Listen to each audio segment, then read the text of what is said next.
Many people see zoos as places to go see animals and have fun with their children, but in all honesty, nobody really knows how these animals are treated behind the scenes. Picture perfect memories scattered all around the floor. Does being in a cage look fun to you? Does it look like it would be anything like your normal life? No, but it's what we do to them. And I wonder if I ever cross your mind. It is said that zoo animals actually display some of the characteristics of autistic children because they're raised in barren environments. It's 1:15, I'm all alone and I need you. There are a lot of myths about zoos. The one that I find most infuriating though is that people aren't allowed to bring their assistant dogs in because they could break away from their owners and attack or upset the other animals. The zoos are only assuming that the working dogs aren't properly trained for the situations, when in most cases, they've been trained to deal with much bigger things. All in all, children and most adults show more of a threat to the zoo animals than a trained dog would. Zoos say that the animals they have are living in conditions and environments like they would in the wild. But artificial environments aren't even close to what they would get in their natural habitats. Many animals change while in the zoo and could never be released in the wild. We should deal with keeping the environment safe instead of trying to keep endangered animals safe. If we had their environments protected, they wouldn't be endangered. Drunk and I need you now. Michael J. Fox once said that zoos are becoming facsimiles, or perhaps caricatures, of how animals once were in their natural habitats. If the right policies toward nature were pursued, we would need no zoos at all.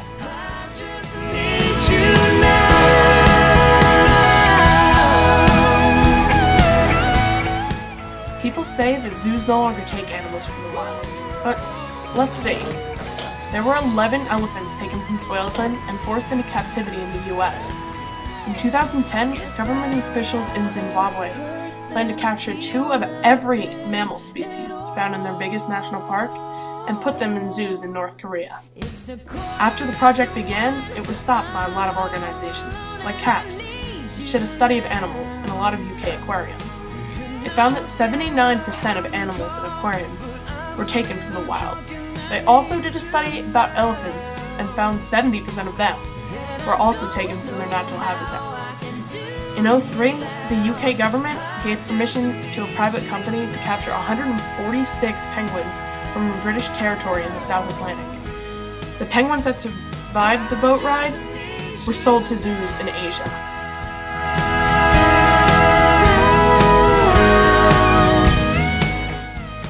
Zoos don't have all the space for the animals they have. Tigers and lions have about 18,000 times less space in zoos than in the wild, while polar bears have over 1 million times less space. Many zoos keep their animals locked up in cages for 18 hours a day. There is no place for the animals to eat or sleep by themselves. There are many cases that, like elderly humans, animals were getting sores from lying or sitting too long. And do you know what they do with the animals that they can't stuff into small holding areas? They are considered surplus to the zoos. Excess that's not needed. They are murdered. Zoos try to justify this by saying they aren't pure-blooded or they didn't have space, or even worse, that the zookeepers didn't have enough time for them.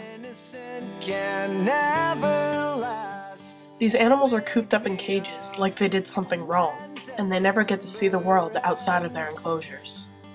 How would you feel if this was you? You'd go crazy. You wouldn't want to be in there. Just as they don't.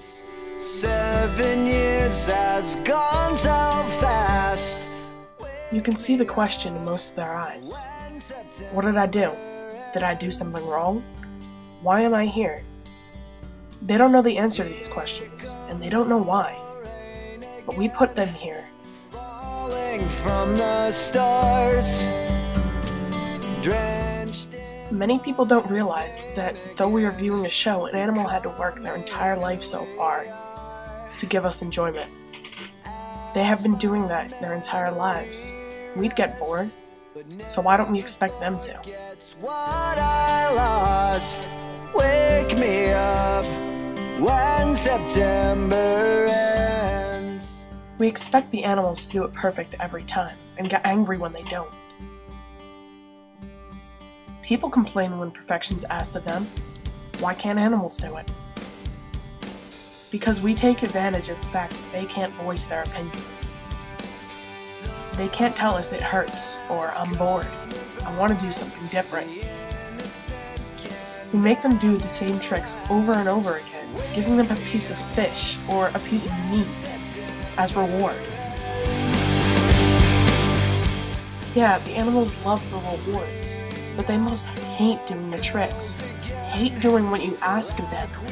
So why do we ask it? Because we are selfish human beings.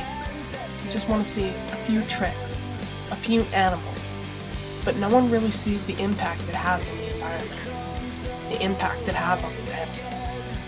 We take no consideration of what they want. We just want them to do what we want. In my brain again, becoming who we are.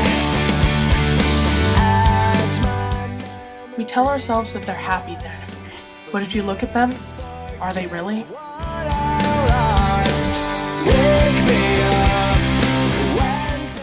Many people would disagree with this and say that zoos are there so that animals don't go extinct in the wild, to keep them safe. But in all reality, zoos are there for themselves so they can make money.